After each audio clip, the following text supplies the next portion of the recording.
사랑하고 축복합니다.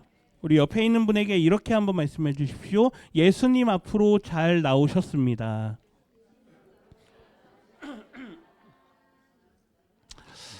네, 성탄절 누구를 기다립니까 시리즈로 지금 함께 말씀을 나누고 있습니다.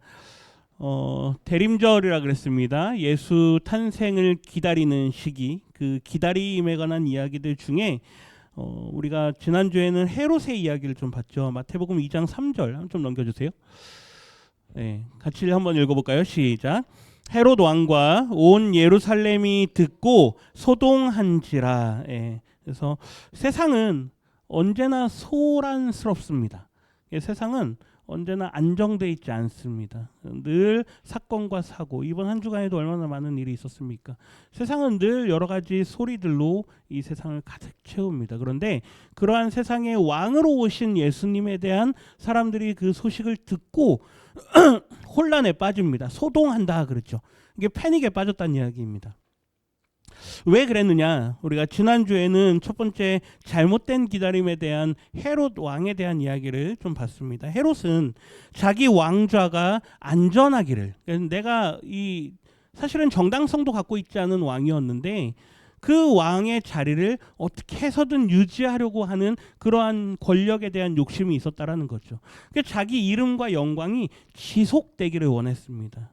그러니까 우리도 내가 차지하고 있는 이 자리, 내가 갖고 있는 이 세상에서의 나의 지위, 이런 걸 우리가 놓치지 않으려고 얼마나 아둥바둥하면서 살아갑니까?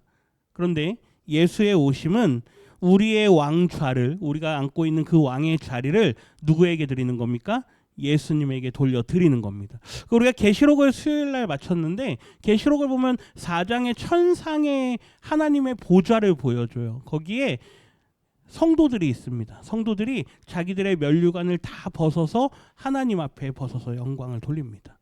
그러니까 우리의 할 일은 우리의 자리가 아닌 그분의 자리로 돌려드리는 거예요. 우리의 인생의 주인은 누구십니까? 하나님이신 줄 믿습니다. 예수 그리스도이신 줄 믿습니다. 예수님을 우리의 왕으로 모시는 거예요. 성탄절의 의미는 예수님은 나의 왕이십니다 라고 인정을 하는 날인 줄 믿습니다. 예수님 탄생했으니까 생일 축하합니다, 그 정도 의미가 아닙니다. 우리가 뭐 케이크 갖다 놓고 생일 축하합니다 하지만 그 의미가 아니에요. 그것을 뛰어넘는 의미이죠. 우리 가족의 아이들의 생일을 얼마나 열심히 챙깁니까? 그 정도의 의미가 아니라고요. 우리의 왕대심을 인정하는 사건인 줄 믿습니다. 그래서 예수님이 오셨다라는 건 예수님이 이제 왕으로 대관식을 치르는 거예요. 얼마나 크고 화려한 행사입니까? 우리의 영광을 누구에게 드리는 겁니까? 예수님께, 하나님께 올려드리는 일입니다. 이 모든 사건이 성탄의 사건이라는 거죠. 근데 오늘은 잘못된 기다림 두 번째, 종교 지도자들에 대한 이야기인데요. 먼저 우리가 알아야 될 건 종교 지도자들이라고 하니까 뭐 우리로 치면 교회 목사님, 뭐 장로님, 좀 중직자들 정도인가 보다. 아니요. 모든 성도들인 줄 믿습니다. 당시에는 아직 제사법이 남아있는 때였기 때문에 제사장, 서기관들 이런 사람들이 있는데 예수님이 오신 이후에는 이 모든 직분들이 다 우리 모두에게 적용이 됩니다. 그래서 뭐 꼭 종교 지도자들이니까 목사님들이나 똑바로 하십시오. 물론 저희부터 잘해야겠죠. 저부터 잘해야겠지만 모든 성도들이 과연 예수님을 어떻게 기다리고 있는가, 이런 것들을 오늘 좀 말씀을 통해 좀 보겠습니다. 신약 성경에서요 가장 아이러니한 인물들이 있는데 누구냐 하면 바로 오늘 말씀에 등장하는 이 사람들이에요. 종교 지도자들. 그러니까 뭐 대제사장이니 서기관이니 바리새인이니 하는 이 사람들은 모든 걸 다 알고 있습니다. 모든 걸 다 알고 있는데 그럼에도 불구하고 아는 것과 그들의 행하는 것은 아주 분리돼 있습니다. 이게 아이러니예요. 한번 옆에 있는 분 한번 보시고요. 이렇게 한번 좀 말해 주시겠습니까? 알기는 잘하시죠. 한번 좀 물어봐 주세요. 알기는 잘하시죠. 네, 옆에 있는 분에게 한번 물어봐 주세요. 문장으로 완성을 한번 해줘 보세요. 뭐가 됐든 좋습니다. 예수님, 뭐 예수님 믿으세요. 뭐 이럴 수도 있고요, 그렇죠? 네, 성경 읽으세요, 그렇죠? 네, 찬송 부르세요. 네, 전도 하세요, 그렇죠? 알기는 잘합니다. 그렇죠? 얼마나 잘합니까? 근데 우리가 아는 것과 우리가 행하는 게 아주 일치되지 않는 그룹들이 있어요. 그게 누구냐면 예수님 당시의 종교 지도자들입니다. 오늘날로 치면 누구일까요? 네, 알기는 잘하는 성도들, 네, 이럴 수 있을 것 같아요. 과연 오늘 말씀의 핵심적인 질문은 이겁니다. 당신의 기다림은 지식입니까? 아니면 순종입니까? 네, 다시요. 우리가 예수님을 기다린다고 할 때 그 기다림은 12월 25일은 무슨 날이다? 성탄절이다. 알잖아요. 그렇죠? 이렇게 아는 지식인가? 아니면 12월 25일은 우리가 성탄절이라고 하는데 그 성탄의 의미는 예수님께서 우리를 사랑하셨던 것처럼 순종하신 것처럼 우리도 순종하며 이웃을 사랑하자라고 하는 그 실천과 순종의 의미인가? 네, 이게 오늘 핵심 질문이에요. 알기는 잘한다고요. 그렇죠? 근데 거기서 넘어가자 이거죠. 첫 번째입니다. 종교 지도자들은 메시아에 대한 지식을 가지고 있었던 사람들이죠. 오늘 보면 4절과 5절 한번 보세요. 왕이 모든 대제사장과 백성의 서기관들을 모아 이렇게 하면서 물어봅니다. 동방에서 박사들이 왔어요. 별을 보고 와서 우리가 왕을 따라왔다라고 물어보니까 그 박사들한테 물어보고 하는 게 아니라 그 질문에 대한 대답을 누구에게 구하는 겁니까? 대제사장들과 서기관들을 불러 모아서 그들에게서 답을 요구합니다. 이 말은 이거에 대해서는 즉 별을 보고 왕을 쫓아왔다라고 하는 이 동방에서 온 박사들의 이 행동에 대해서 이것에 대한 답을 가장 잘 알고 있는 사람들은 누구다? 종교 지도자들이다. 이거예요. 만약에 어떤 사람이 내가 어떻게 해야 행복할 수 있습니까? 라고 질문을 합니다. 그러면 누가 떠올라야 될까요? 답이 안 나오십니까? 네, 저는 당당하게 말씀드리겠습니다. 성도님들을 찾아가야 됩니다. 할렐루야. 이제 속으로 그러실 거예요. 나부터가 불행한데. 네. 내가 어떻게 하면 행복할 수 있을까요? 사람들이 TV 프로그램에 뭐 어떤 유명한 상담사 아니면 인기 있는 강사들 그 사람들이 막 하는 사람들한테 막 어떤 막 제안을 하고 어떤 조언을 하고 그들을 상담해 주는 이런 걸 들어보면 막 공감이 됩니다. 그래서 거기에서 위안을 얻으려고 해요.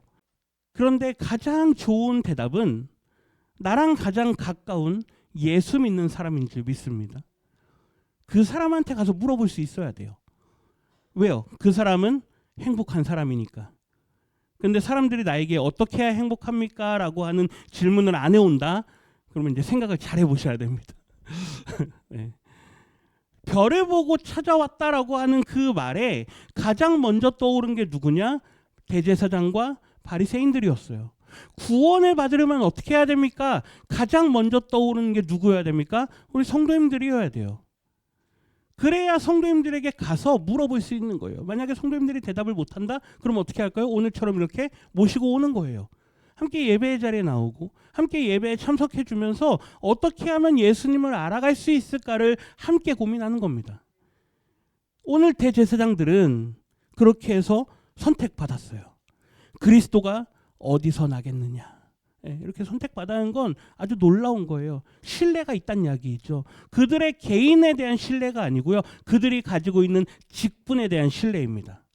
교회 권사님이세요? 네. 그러면서 성경을 물어봅니다. 난 성경 몰라. 교회 집사님이세요? 성경을 물어봅니다. 저는 성경 모릅니다. 그러지 않으십니까? 어떻게 해야 내가 구원받을 수 있습니까? 저 좀 전도 좀 해주세요. 저는 그런 거 할 줄 모릅니다.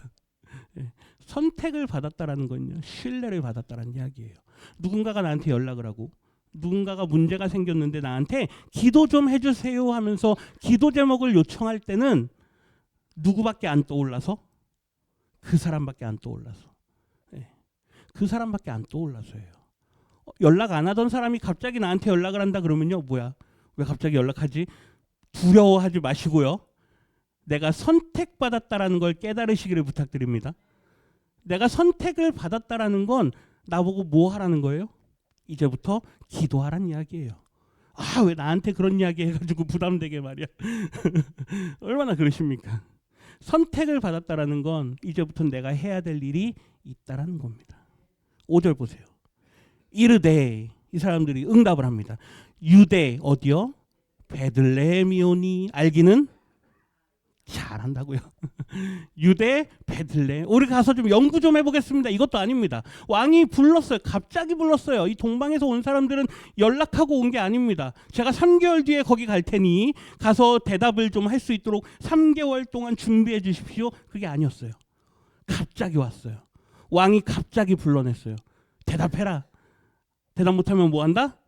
죽는다. 예, 구약으로 가면 그렇게 되는 거예요. 질문을 듣자마자요. 유대 베들레헴이오니 하면서요. 기록된 바 하면서요. 구약 성경을 절절절 읽습니다. 우리 미가서 5장 2절 한번 같이 읽겠습니다. 같이 읽습니다. 베들레헴 에브라다야 너는 유다 족속 중에 작을지라도 이스라엘을 다스릴 자가 내게서 내게로 나올 것이라 그의 근본은 상고의 영원에 있느니라. 아멘. 미가서 5장 2절을요. 잘 읊어요. 알기는 너무 잘 알아요. 네. 그러면서요. 그냥 바로 얘기하죠. 그런데 한번 보세요. 이 사람들이 알고는 있으나 그들은 아는 것에 머물러 있던 사람들입니다. 나중에 예수님이요. 이 사람들하고 대화를 할 때 요한복음을 한번 보세요. 5장에 보면 예수님께서 이렇게 말씀하세요. 39절과 우리 40절 같이 읽습니다. 너희가 성경에서 영생을 얻는 줄 생각하고 성경을 연구하거니와 이 성경이 곧 내게 대하여 증언하는 것이라. 40절. 그러나 너희가 영생을 얻기 위하여 내게 오기를 원하지 아니하는도다. 보세요. 모든 걸 다 알아요. 성경의 박사입니다. 연구를 너무너무 많이 해왔어요. 그래서 누가 물어보면 툭 찌르면 바로 대답이 나와요. 툭 찌르면 바로 대답이 나오고 아주 자판기입니다. 그런데 예수님 앞으로는 나아가지 않는 거예요. 영생을 어떻게 하면 얻을 수 있는가에 대해서 늘 대답을 찾고 연구해 왔는데 너희가 영생을 얻기 위하여 내게 오기를 원하지 아니하는도다.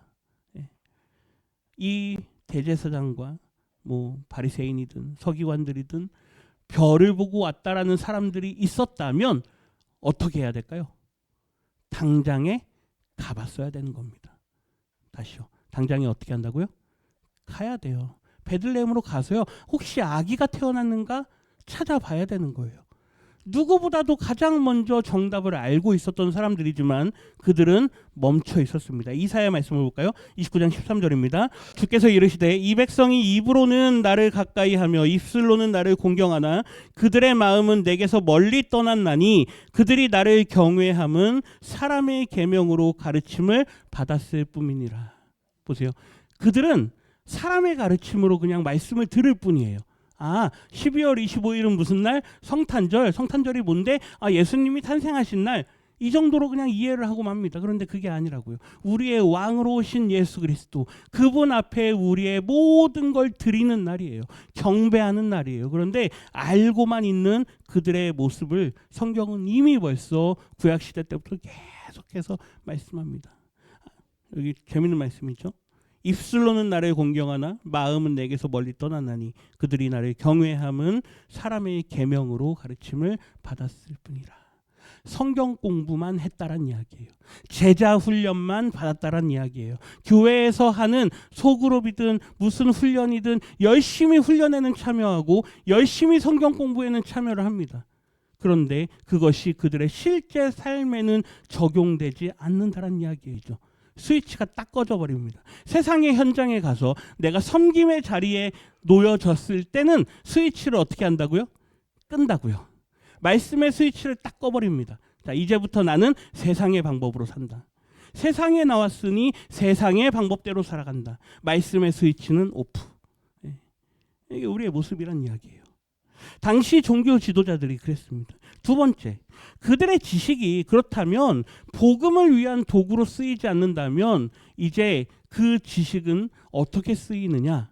복음을 단순한 도구 정도로 사용해버리고 맙니다. 복음은 그 자체가 능력인데 그 복된 소식을 알고 있으면서도 그거를 도구로 사용해버리고 마는 거예요. 전락해버리는 거죠.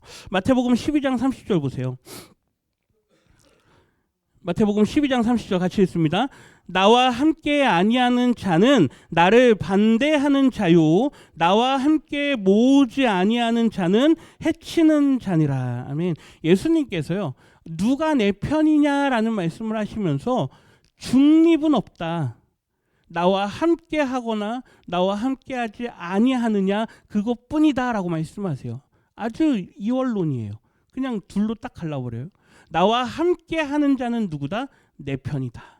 그런데 보세요. 나와 함께 하지 아니하는 사람은 나를 뭐 하는 사람이다?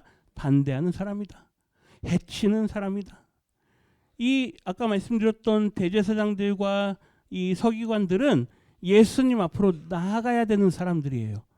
말씀을 알고 있고 어디서 메시아가 날 거라는 것도 알고 있었기 때문에 그러한 동방에서 박사들이 왔다면 예수님 앞으로 나아가야 되는 사람들입니다. 그런데 나아가지 않아요.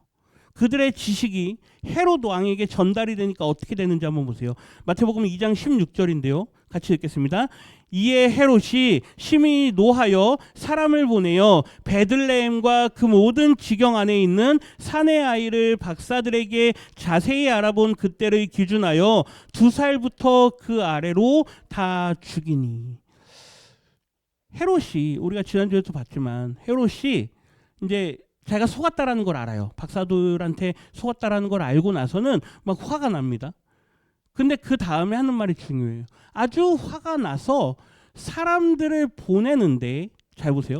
동방에서 온 박사들은 어느 지역으로 가야 되는지 알았습니까? 몰랐습니까? 몰랐어요. 그들은 뭐만 따라갔죠? 별만 따라갔습니다. 헤롯하고 만난 다음에 나오니까 다시 별이 보여요. 그래서 별을 따라갔어요. 그런데 대제사장들과 이 서기관들이 헤롯에게 어디라고 일러줬습니까? 베들레헴. 헤롯 왕은 몰랐습니다. 베들레헴인지. 누구의 말을 듣고요? 제사장들의 말을 듣고. 이 제사장들이 제대로 된 복음을 전하고 예수님을 만나러 갑시다라고 왕을 끌고 갔으면 모를라도 그들이 그냥 지식만 전해버리니까 복음이 지식이 돼버리는 거예요. 그 지식은 결국 살해의 도구로 사용돼 버리고 맙니다. 오늘날 한국 기독교 안에서요, 얼마나 복음이 도구화가 되어져 버렸는지 모릅니다. 이걸 우리가 생각하지 않으면 기독교라고 하는 세상 사람들한테 손가락질 당하는 기독교가 오늘 우리가 믿는 기독교라고 불리울 수도 있는 거예요. 복음은 복음일 뿐이에요. 그런데 복음이 복음의 능력을 나타내지 못하니까 그게 도구가 돼버리는 거예요. 베들레헴과 그 지경 안에 있는 2살 이하의 아이들을 다 모아라, 죽이라. 지난주에 그랬잖아요. 하나님을 경외하지 않고 내 자리를 뺏기지 않고자 하는 그 헤롯의 권력욕이 결국 이러한 처참한 결과를 가져온다 그랬잖아요. 거기에 사용되고 마는 거예요. 교회가 그런 데에 사용돼 버리고 마는 겁니다. 하나님께서는 교회를 지키시는 분인 줄 믿습니다. 교회를 통해서 하나님의 일을 이 땅 가운데 이루시는 줄 믿습니다. 그러기 위해선 복음이 복음으로 살아 있어야 돼요. 지식으로 전락해버리면 안 된다는 이야기죠. 내가 이만큼 안다, 내가 이것도 안다, 내가 저것도 안다, 내가 이것도 경험해봤다, 내가 이것도 해봤다, 교회에서 이것도 해봤는데 그거 그때뿐이더라. 얼마나 많은 사람들이 이럽니까? 고린도전서 8장이죠. 우리 1절 한번 같이 읽어볼까요?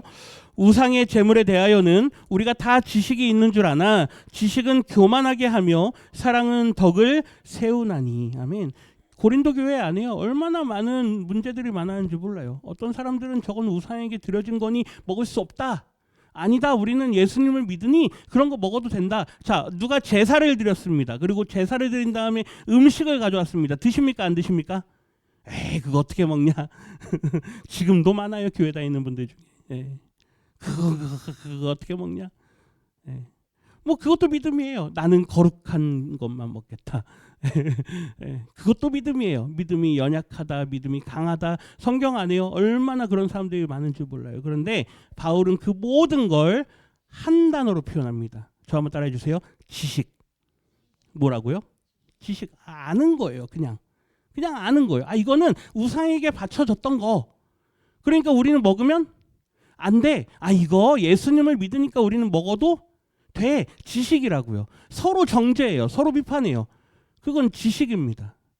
예수님을 믿는 믿음으로 우상에게 드려졌던 거든 뭐 어디 절간에서 나온 밥이든 먹어도 됩니다 하면 감사함으로 먹으면 되는 줄 믿습니다. 아 근데 뭐 그런 거 안 먹어도 되는 건데 이 사람은 믿음이 약해 이런다고요. 비판하고 정죄한다고요. 뒤에 말해 보세요. 지식은 어떻게 한다?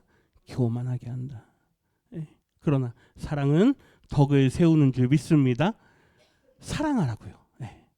교만이 아니에요. 지식으로 교만이 아니라 사랑으로 덕을 세워서 예수님 앞으로 나아가야 된다는 이야기죠. 알기는 잘한다. 아는 것에서 멈추지 않으시기를 부탁드립니다. 야고보가 이렇게 말해요. 1장 22절 같이 읽겠습니다. 너희는 말씀을 행하는 자가 되고 듣기만 하여 자신을 속이는 자가 되지 말라. 아멘. 이게 만약에 오늘날 와가지고 야고보가 이렇게 말하면 저는 이렇게 해석을 해줄 것 같아요. 앉아서 듣고 내가 그렇게 산다라고 착각하지 마십시오. 다시요. 우리 예수님을 믿는 사람들은 형제와 이웃을 사랑해야 됩니다. 할렐루야. 아멘 하잖아요. 그러면 이제 속으로는 야고보가 이렇게 말할 거예요. 앉아서 듣고 내가 그렇게 살고 있다고 착각하지 마십시오. 우리가 아멘은 하지만요. 착각하고 있는 거일 수도 있어요. 왜요? 뭐가 나를 속이는 거예요? 지식이. 알고 있다라는 지식이 실제로 내가 그렇게 살고 있다라고 나를 착각하게 만듭니다. 믿어버리게 만드는 거예요. 그러나 믿음과 행함은 함께 가는 줄 믿습니다. 지식과 행함은 같이 가지 않아요. 어떤 사람들은 지식은 있으나 행하지 않잖아요. 그런데 믿음은 반드시 행함과 함께 가야 되는 줄 믿습니다. 세 번째인데요. 참된 기다림은 지식이 아니라 말씀을 따라 움직이는 순종인 줄 믿습니다. 우리 누가복음 2장을 한번 볼까요? 누가복음 2장 15절 같이 읽겠습니다. 천사들이 떠나 하늘로 올라가니 목자가 서로 말하되 이제 베들레헴으로 가서 주께서 우리에게 알리신 바 이루어진 일을 보자 하고. 목자들이에요. 가장 천한 사람들, 가장 미천한 사람들, 들판에서 양을 치던 목자들, 그들에게 천사들이 왔습니다. 예수 탄생의 소식을 알려줘요. 천사가 떠났습니다. 뒤에 보세요. 이제 천사들이 가는 걸 보고 나서 목자들이 서로 말해요. 이제 베들레헴으로 가서 주께서 우리에게 알리신 바 이 이루어진 일을 뭐 하자? 보자. 가자고요. 예수님 앞으로 나아가야 되는 줄 믿습니다. 그래? 예수님이 탄생하셨어? 그냥 그러고 그러든가 말든가 하면요. 아무 소식 없어요. 아무 상관이 없는 겁니다. 그런데 그 소식을 듣고 예수님 앞으로 나아간 목자들에게는 은혜가 있는 줄 믿습니다. 그래서 오늘 나오신 게 잘하신 거예요. 예수님 앞으로 나오셨잖아요. 이 나오기까지는 누군가의 부름이 있었을 거예요. 누군가가 연락을 했을 거고 누군가가 교회 오세요. 내가 뭐 늘 습관에 따라서 주일날은 교회 가야지. 아니요. 왜 유독 오늘만 무슨 일이 생기는지 모릅니다. 교회에 나오려 그러면 안 좋은 일이 늘 생길 수도 있어요.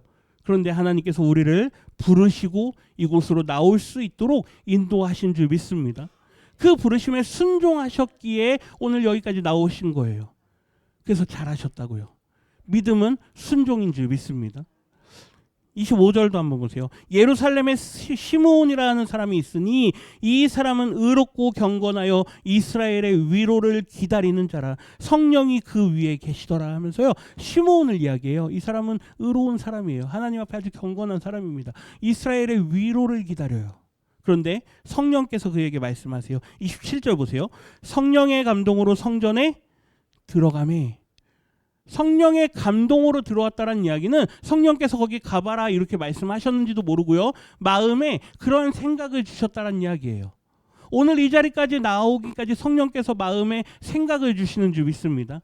오늘 주일이지. 토요일이 되면 벌써 내일은 주일이지. 교회 가야지. 준비해야지. 우리의 마음을 정돈해야지. 하나님 앞에 나아가야지. 더 나아가서 내일은 어떤 봉사를 할까? 내일은 어떤 반찬을 해갈까? 다 성령의 감동인 줄 믿습니다. 하나님께서 그 마음을 주시는 거예요. 거기에 순종하고 반응할 때 마침 부모가 율법의 관례대로 행하고자 하여. 이 마침이 중요해요. 만나게 하시는 분이 누구시다? 하나님이신 줄 믿습니다. 성령께서 가라 그랬잖아요. 그럼 보낸 건 누구예요? 하나님이세요. 예수님을 보낸 것도 누구예요? 하나님이세요. 끝에 그 아기 예수를 데리고 오는지라. 성령께서 우리를 인도하시는 줄 믿습니다. 28절 시몬이 아기를 안고 하나님을 찬송하여 이르되 주제여 이제는 말씀하신 대로 종을 평안히 놓아 주시는도다. 늘 마음에 이스라엘을 볼 때 안타까움이 있었어요. 멸망한 나라, 모든 것들이 다 빼앗겨버린 나라.